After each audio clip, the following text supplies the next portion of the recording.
Hello အားလုံးပဲမင်္ဂလာပါကျွန်တော်ကတော့ဘောလုံးလောကတွေကိုအခုမှဝင်ရောက်မဲ့ new release လေးဖြစ်ပါတယ်အခု2026-2029ဘောလုံးရာသီမှာ Premier League အသင်း20ထဲမှာနီးပြအသစ်အပြောင်းလဲလုပ်ထားတဲ့အသင်းတွေအကြောင်းကို discuss ပေးသွားမှာဖြစ်ပါတယ်ဒီနေ့မှာတော့ Premier League အသင်း20ထဲမှာနီးပြအပြောင်းလဲလုပ်ထားတာ10သင်းထိရှိပါတယ်အဲ့ဒါကဒီ Premier League သမိုင်းမှာစံချိန်တင်တယ်လို့ပြောလို့ရတယ်အရင်တုန်းက6သင်းလို့5သင်းလို့အပြောင်းလဲလုပ်ခဲ့တာရှိခဲ့ပေမဲ့ဒီနေ့2026-2029ဘောလုံးရာသီမှာတော့10သင်းထိကိုရှိနေပါတယ်။နံပါတ်1အနေနဲ့ပြောပြသွားမယ့်အသင်းကတော့ Chelsea အသင်းပဲဖြစ်ပါတယ်။ Chelsea အသင်းကဇာဘီအလွန်ဆိုကိုသူတို့အသင်းနီးပြအဖြစ်ပေါ့နော်။၄နှစ်စာချုပ်ချုပ်ဆိုပြီးတော့ခန့်အပ်တော့ပါ။ Chelsea အသင်းက2025ရာသီအစမှာနီးပြ Enzo Maresca ထွက်ခွာသွားတယ်။အဲဒီနောက်မှာတော့ Leon Rosenior ကိုခန့်အပ်ခဲ့တယ်ပေါ့နော်။ Leon Rosenior ကိုလည်းရာသီကုန်ကန်ဒီလောက်မှာထုတ်ပယ်လိုက်တယ်။အဲ့တော့ Enzo Maresca နဲ့ဒီ Leon Rosenior ရဲ့ကြားမှာတော့ဒီ assistant နီးပြMac Farlan ကနီးပြလုပ်ခဲ့တယ်ပေါ့နော်အဲ့လိုပဲ Leon Rosenior ထွက်ပြီးတဲ့နောက်ပိုင်းမှာ Mac Farlan ကနေပ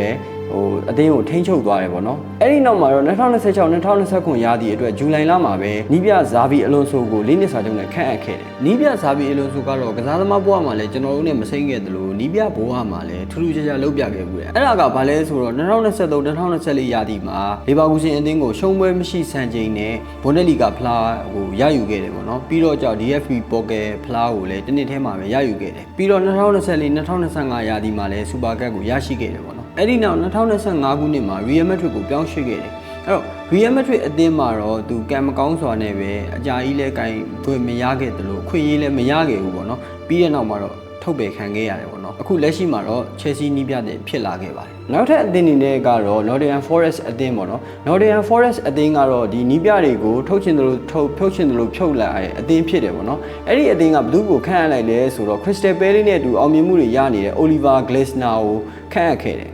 အဲ့တော့ Nottingham Forest အသင်းက2025-2026ရာသီမှာနီးပြ4ယောက်ထိအပြောင်းလဲလုပ်ထားခဲ့တယ်။ Wolverhampton အသင်းနဲ့အတူကျွန်တော်တို့သိလာခဲ့တဲ့ပေါ်တူဂီနီးပြ Nuno Santo, စပါနီးပြဟောင် Postecoglou ပြီးတော့ Sespi တွေနဲ့နာမည်ကြီးတဲ့နီးပြရှောင်းတိုက်ပြီးတော့ Wolverhampton အသင်းကပဲ Vitor Pereira တို့ကို Nottingham Forest ကထုတ်ပယ်ခဲ့တယ်။အခုအသင်းခန့်အပ်ထားတဲ့နီးပြ Oliver Glasner ဆိုတာကျွန်တော် Crystal Palace နဲ့အတူ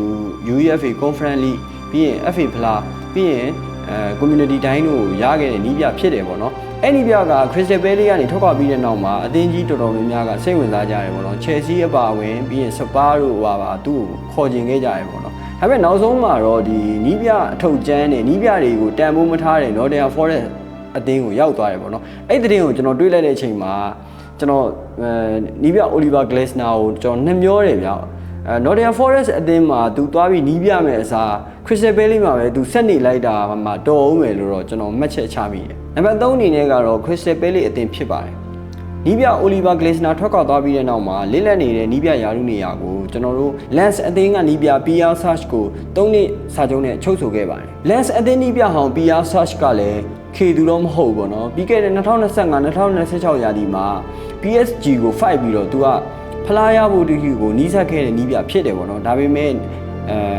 PSG ဆိုတာတော့ရှင်ဖို့မလွယ်ဘူးပေါ့နော်အဲ့တော့ဒုတိယနဲ့သာကျင်းနေခဲ့ရတယ်ပေါ့နော်ဒီနေ့2026-2029ရာသီမှာတော့သူက Crystal Palace နီးပြဖြစ်လာတယ်ပေါ့နော်အဲ့တော့ကျွန်တော်တို့အနေနဲ့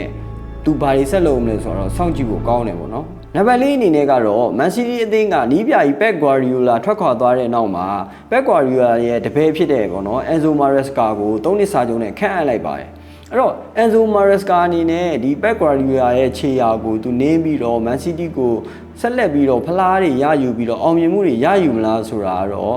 ကျွန်တော်တို့စောင့်ကြည့်ရမယ်ပေါ့နော်အဲ့တော့ Enzo Maresca လည်း Chelsea နဲ့အတူပေါ့နော်သူ့ရဲ့အရေးချင်းကိုကျွန်တော်တို့တွေးခဲ့ရတယ်ပေါ့နော်အဲ့တော့ Man City ကိုသူကင်မယ်ဆိုတော့ကျွန်တော်တို့ဘာတွေဆက်ပြီးမြင်ရအောင်မလဲဆိုတာတော့စိတ်ဝင်စားစရာကောင်းပါတယ်နံပါတ်5အနေနဲ့ကတော့ရောက်ချင်းနှစ်မှာဖလားရယူပေးခဲ့တဲ့ Arne Slot ကိုလီဗာပူးအသင်းကထုတ်ပယ်လိုက်ပါတယ်။သူ့ကိုထုတ်ပယ်ပြီးတဲ့နောက်မှာတော့ကျွန်တော်တို့ဘုံမောက်အသင်းကနီးပြ Anthony Araola ကိုခန့်အပ်ခဲ့တယ်။နှစ်နှစ်စာချုပ်နဲ့ပါ။အဲ့တော့လီဗာပူးအသင်းက Arne Slot ကိုပြီးခဲ့တဲ့2025-2026ရာသီမှာလည်းထုတ်မယ်မထုတ်ဘူးထုတ်မယ်မထုတ်ဘူးနဲ့သတင်းတွေထွက်ခဲ့တယ်ပေါ့နော်။ဒါပေမဲ့လည်းယာဒီသာကုံသွားတယ်သူ့ကိုမထုတ်ပယ်ခဲ့ဘူး။ယာဒီကုံပြီးတဲ့နောက်မှာပဲဒီနီးပြ Arne Slot ကို2026-2029ရာသီမှာပဲဆက်လက်က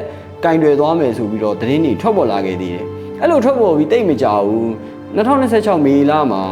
ထုတ်ပယ်လိုက်တယ်ပေါ့နော်။ပြီးတော့ဂျွန်လမှာနီးပြဘုံဘောင်နီးပြအာရိုလာကိုခန့်အပ်ခဲ့တယ်ပေါ့နော်။နှစ်နှစ်စာချုပ်နဲ့ခန့်အပ်ခဲ့တယ်။ အဲ့တော့နီးပြအာရာအိုလာရဲ့ play style ကကျွန်တော်တို့နီးပြဟောင်းကြီးဂျာဂျင်ကလော့ရဲ့ပုံစံမျိုးနဲ့တွားတူတယ် heavy metal ပုံစံပေါ့ဗျာအဲ့တော့လင်းလင်းမြန်မြန်ကစားတယ်တိုက်စစ်ဆင်ပြီးတော့အမြန်နှုံးမြင့်ကစားတဲ့ပုံစံမျိုးဖြစ်တယ်ပေါ့နော်အဲ့တော့လီဗာပူးရဲ့ပုံစံကအဲ့လိုမျိုးလိုအပ်နေတယ်လီဗာပူးရဲ့ပုံစံကလည်းအဝေးကန်ချက်တွေပြီးတော့ပောက်ပွဲအားကောင်းတဲ့ပုံစံမျိုးနဲ့ကစားတာကလီဗာပူးရဲ့ DNA ဖြစ်တယ်ပေါ့နော်အဲ့တော့လီဗာပူးကိုနီးပြအာရာအိုလာအနေနဲ့အဲ့လိုပုံစံမျိုးပြန်ပြီးတော့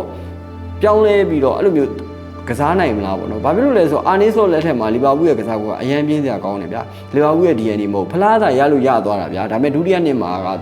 ဒီကလီဗာပူးရဲ့ DNA ပုံစံမဟုတ်ဘူးပေါ့နော်။ကစားနေတဲ့ပုံစံ။အဲ့တော့နီးပြအာရာအိုလာအနေနဲ့လီဗာပူးရဲ့ပုံစံကိုပြန်ရယူပေးပြီးတော့ချန်ပီယံကိုဆက်ပြီးတော့စိန်ခေါ်မလားဆိုတာတော့ကျွန်တော်စိတ်ဝင်စားစရာကောင်းတယ်။နံပါတ်6အနေနဲ့ကတော့ဖူဟန်သေးဖြစ်ပါတယ်။ဖူဟန်သေးက Real Madrid ကနေထုတ်ပယ်လိုက်တဲ့နီးပြ Alvaro Abiola ကိုခန့်အပ်ခဲ့တယ်ပေါ့နော်။အဲ့တော့ဖူဟန်ရဲ့ Real Madrid ရဲ့ Benfica ရဲ့နီးပြတွေရဲ့ switch လုပ်လိုက်တယ်လို့ပဲဗျာ Benfica နီးပြ Jose Mourinho က Real Madrid ရောက်ပြီးတော့ကျွန်တော်တို့ဒီဖူဟန်အသင်းကမာကိုဆေဘာက Benfica ကိုရောက်တယ်ပြီးလည်းပြီးတော့ Real Madrid အသင်းက Alvaro Abiola ကိုဖူဟန်ပြန်ပြီးတော့ခန့်အပ်လိုက်တယ်ပေါ့နော်အဲ့တော့နီးပြ Abiola အနေနဲ့ဖူဟန်အသင်းမှာဘယ်လောက်ထိလှုပ်ပြသွားမလဲဆိုတာတော့ကျွန်တော်တို့စောင့်ကြည့်ရမယ်ပေါ့နော်နံပါတ်9အနေနဲ့ကတော့နီးပြအန်တိုနီအာရိုလာထွက်ခွာသွားတဲ့နောက်မှာဘုံမောက်အသင်းကနီးပြမာကိုရိုစ်ကို3နှစ်စာချုပ်နဲ့ခန့်အပ်လိုက်ပါတယ်မာကိုရိုစ်ကတော့ဂျာမန်အသင်းဖြစ်တဲ့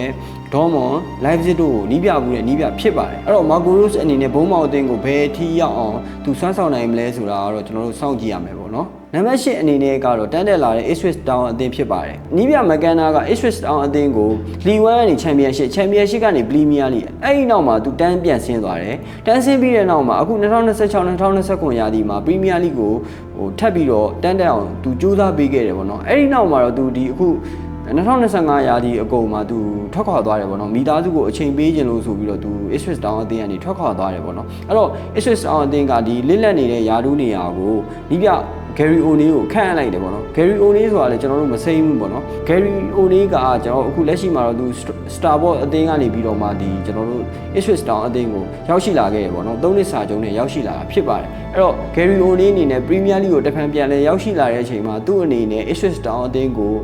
ဘယ်လောက်ထိသူ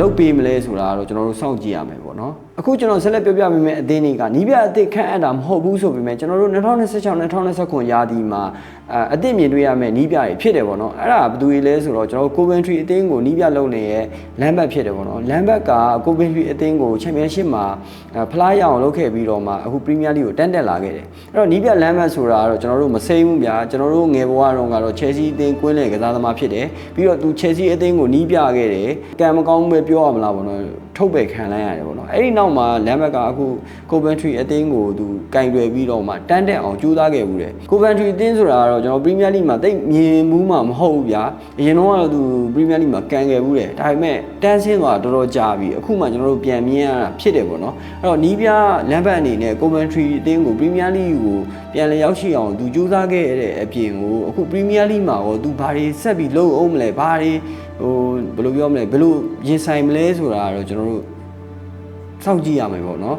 ကျွန်တော်နံပါတ်10နေရာမှာတော့ Ha City အသင်းဖြစ်တယ်ပေါ့နော် Ha City အသင်းနီးပြကစာကြီး Jagirovic ဖြစ်တယ်ပေါ့နော် Jagirovic ကအသင်းခန့်တဲ့နီးပြတော့မဟုတ်ဘူးသူက2025ရာသီမှာစပြီးတော့ Ha City အသင်းကိုအကင်တွေခဲ့ပြီးတဲ့နောက်မှာတော့အခု Premier League အသင်းကိုတန်းတက်အောင်လို့ဆောင်ရွက်ခဲ့ရပေါ့နော်အဲ့တော့Jagirovic အနေနဲ့ကဒီ Premier League ကိုတန်းတက်အောင်လုပ်ပေးတဲ့အပြင်ကိုအခု Premier League မှာကောဘယ်လိုမျိုးသ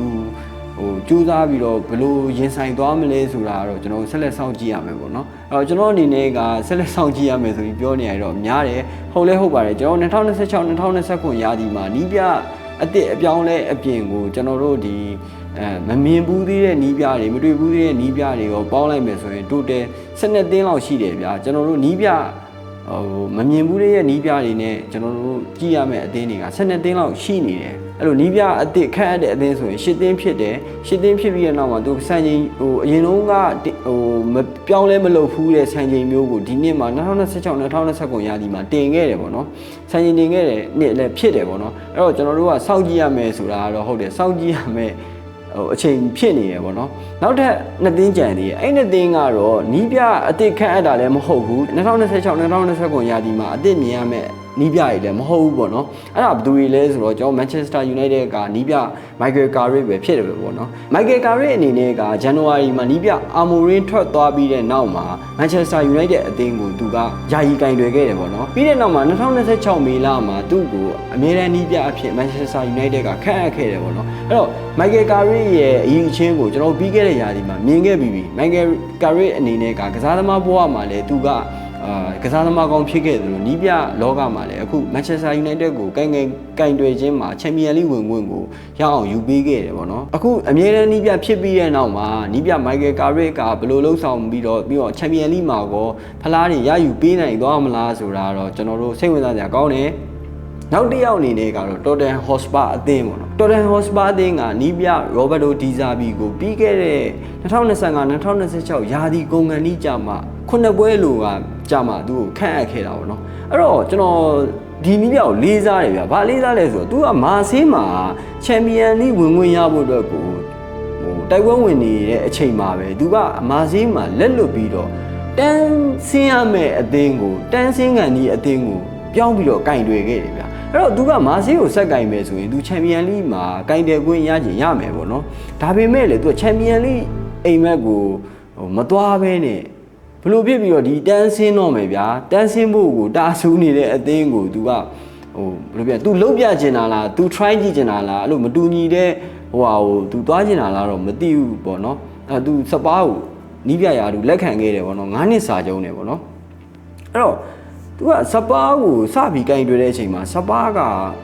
နောက်ထပ်ကန်ဖို့9ပွဲပဲလိုတော့တယ်အဲ့9ပွဲအတွင်းမှာသူ2ပွဲပဲရှုံးခဲ့တယ်ပေါ့နော်ပြီးတော့တန်းမစင်းအောင်လည်းကူညီပေးခဲ့တယ်ပုတ်ခါတီကာနဲ့တန်းမစင်းခဲ့ရအောင်ပေါ့ဗျာအဲ့တော့စပါးကလည်းဒီပြီးခဲ့တဲ့ရာသီမှာနီးပြ2ယောက်ထီကိုသူတို့ထုတ်ပယ်ခဲ့တယ်ပေါ့နော်နီးပြ Thomas Frank ရဲ့တူတော်ရဲ့ပေါ့နော်တူတော်ရဲ့ဟိုသူထုတ်ပယ်ခဲ့တယ်ထုတ်ပယ်ပြီးတဲ့နောက်မှာဒီ Roberto Di Zerbi ကိုခန့်အပ်ခဲ့တယ် Roberto Di Zerbi ဆိုတာအရင်တုန်းကကျွန်တော်တို့ Brighton အသင်းနဲ့တော်တော်လေးနာမည်ကြီးခဲ့တဲ့နီးပြဖြစ်တယ်ပေါ့နော်အဲ့တော့ဒီ Roberto Di Zerbi ဆိုတာလည်းအရင်တုန်းကလိုမျိုး Manchester United လိုပါလို့အဲ့လိုမျိုးတွေပေါ့နော်နီးပြတွေကောလာဟာလာကြီးထွက်တယ်ပေါ့နော်ဒါပေမဲ့နောက်ဆုံးကျသူမာဆေးကိုရောက်သွားတယ်အဲ့တော့မာဆေးမှာသူကင်တွယ်ပြီးတဲ့အချိန်မှာခုနပြောလို့ပြီးခဲ့တဲ့ရာသီမှာမာဆေးက Champions League ဝင်နိုင်တယ်ဗျာသူရှိရင်ဝင်နိုင်မယ်ထင်တယ်ပေါ့နော်ဘာလို့လဲဆိုတော့အခုတော့သူတို့ဒီ Europa League လာပါလားမသိဘူးဝင်နေဆိုတော့အဲ့ဒါကိုသူလက်လွတ်ပြီးတော့ဒီတန်းဆင်းရတော့မဲ့အတင်းကိုသူကယ်တင်ခဲ့တယ်ပေါ့နော်အဲ့တော့ဒီ9ပွဲပဲကင်ပြီးတော့ဒီလောက်ထိလုံးပြသွားတယ်နီးပြ Roberto Di Zerbi အနေနဲ့ကအခု2026-2029ရာသီမှာဘာတွေဆက်ပြီးလုပ်မလဲဆိုတာတော့ကျွန်တော်တို့စောင့်ကြည့်ရမယ်ပေါ့နော်ပြီးတော့စပါးအသင်းကလည်းလူတွေတော်တော်ဝယ်ထားတယ်ဗျာအဲ့ဒီအကြောင်းတွေကိုကျွန်တော်နောက်ဗီဒီယိုတွေမှာတင်ဆက်ပေးမယ်အခုဒီ Roberto Di Zerbi ရဲ့ပြီးတော့ဥပမာစပါးကဘယ်သူတွေဝယ်ထားတယ်ဘာတွေလုပ်နိုင်တယ်ဘယ်လိုမျိုးတွေရှိတယ်ဆိုတာကိုတော့ကျွန်တော်နောက်ဗီဒီယိုမှာတင်ဆက်ပေးပါမယ်အဲ့တော့ကျွန်တော် channel လေးကို subscribe လုပ်ပေးပါဦး Facebook မှာလည်းရှိမယ် TikTok မှာလည်းရှိမယ်အဲ့ကနေကျွန်တော်ကို like တွေ follow တွေ subscribe တွေအကုန်လုပ်ပေးကြပါကျေးဇူးတင်ပါတယ်